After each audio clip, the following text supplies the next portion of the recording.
Hey guys, আসসালামু আলাইকুম। দেখতেই পাচ্ছেন আজকে নিয়ে আছি, আজকে একটা রাজহাঁস নিয়ে আসছি।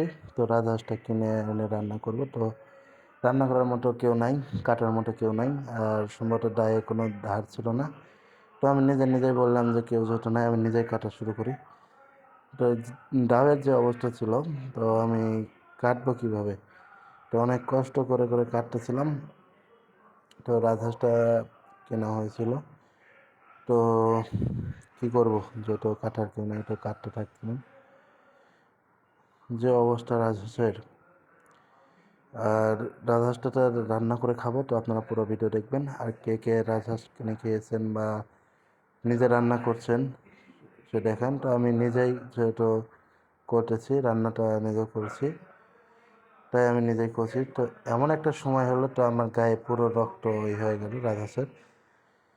তাই আমি আর দেরি না করে গেঞ্জিটা চেঞ্জ করে এসে নিচে বসে পড়লাম। নিচে বসে রাজহাঁসটা কাটা শুরু করে দিলাম।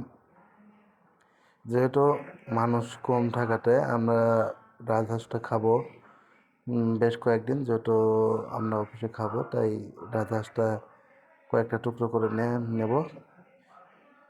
তো রাজহাঁসটা করার সময় অনেক কষ্ট হচ্ছিল। তো এর আগে কখনো আমি রাজহাঁস এভাবে কাটিনি, তো এই প্রথমবার কাটছিলাম। তো জানা নাই যে কিভাবে রাজহাঁসটা কাটতে হবে। তো নিজের মতোই চেষ্টা করছিলাম যে কিভাবে রাজহাঁসটা কাটা যায়। তো চেষ্টাটা অনেক সময় কষ্ট হয়েছে। আর রাজহাঁসটা ছিল, যেহেতু আমরা একটা প্ল্যান করছিলাম যে ঈদের আগে বাসায় যাওয়ার আগে আমরা রাজহাঁস খাবো, তো রাজহাঁসটা কিনে আনছি। তো আমি কখনো রাজহাঁস রান্না করিনি, তো ভাবছি আজকে রাজহাঁস রান্না করে খাওয়াবো। তো অফিসের কাজে তো রান্না করতে পারলাম না, তো রান্না করার ভিডিওটা আমি করতে পারি। তো সম্ভবত রাজহাঁসের মাংস পিসগুলো একটু বড় বড় রাখছিলাম, জানি না কিভাবে মাংসের পিস করতে হয়।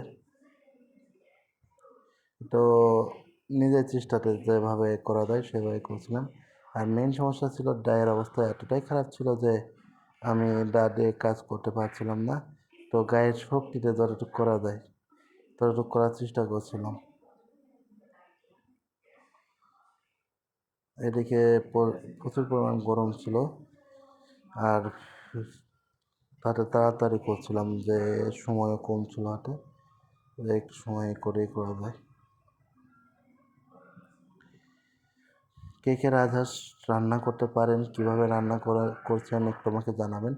পরবর্তীতে যাতে আমি রাজহাঁসটা ওইভাবে রান্না করতে পারি বা রান্না করে খেতে পারি।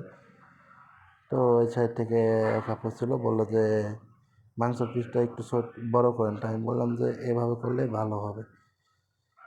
তাই সেভাবে মাংসের পিসটা করতেছি। আজকে আপনাদেরকে দেখাবো যে কীভাবে রাজহাঁস রান্না করে খেয়েছি আমরা। রাজহাঁস কীভাবে রান্না করে সামনের ভিডিওতে আপনাদের দেখাবো। আজকের ভিডিও এই পর্যন্তই। আল্লাহ হাফেজ।